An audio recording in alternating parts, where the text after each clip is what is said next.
तर hello guys, welcome back to my YouTube channel Sonakshi blogs. तर आज आली आहे मी गावाकडं, कारण आज आहे माझ्या मावशीची एंगेजमेंट. तर हा ब्लॉग लास्टपर्यंत बघा, न स्किप करता, ओके. आणि इथे ना नवरीबाईच सगळ्यांचा मेकअप करत आहे, कारण ती स्वतःच एक मेकअप आर्टिस्ट आहे.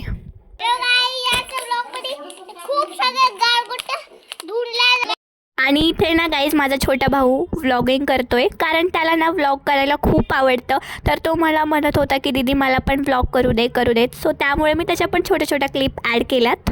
आणि इकडे ना माझ्या मावशीचा मेकअप करणं स्टार्ट झालं होतं. जी मेकअप आर्टिस्ट आहे ती पण माझी मावशी माझ्या मामीचा मेकअप करून देत होती, आणि ही पण माझी माऊ माझा मेकअप करून देत होती. आणि ना गाईज मला पण मेकअप करायला खूप आवडत होता, त्यामुळे मी पण इथे मधात करत होते. तर ना गाईज आता माझा फायनल लुक झालेला आहे, आणि असा काही माझा फायनली लुक दिसत आहे. कसं वाटतंय ना ते पण मला कमेंटमध्ये नक्कीच सांगा. आणि आता माझ्या मावशीचा म्हणजे हेअरस्टाईल करायची आहे.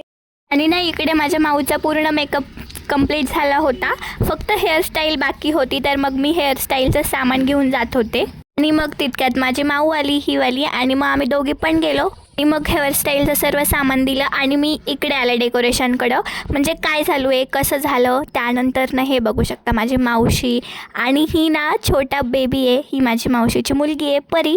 तर ती ना खूप क्यूट आहे बघा, खूप भारी खेळते पण. आणि इकडे नवरदेव अंकलची मस्त अशी एंट्री झालेली आहे, बघू शकता. आणि बघू शकता ही वाली आमची ब्राईड आहे. माझी मावशी कशी दिसते हे पण कमेंटमध्ये नक्की सांगा. आणि मग इकडे माझ्या माऊची पण अशी एंट्री झालेली आहे. आणि माझ्या मावशीला ना 2 लूक करायचे आहेत, एक फर्स्टवाला लूक अँड सेकंडवाला लूक. तुम्ही लास्टपर्यंत व्लॉग बघा. आणि मग इकडे पूजा ते झालं सर्व काही. आणि हा बघा आमचा सेकंड लूक. दोन्ही पण लूक कसे वाटले तुम्हाला हे कमेंटमध्ये नक्कीच सांगा. आणि मग इकडे त्यांचं फोटोशूट स्टार्ट झालं. माझ्या माऊची आणि अंकलची जोडी कशी दिसते हे पण कमेंटमध्ये नक्की सांगा. भेटूया उद्याच्या व्लॉगमध्ये. बाय.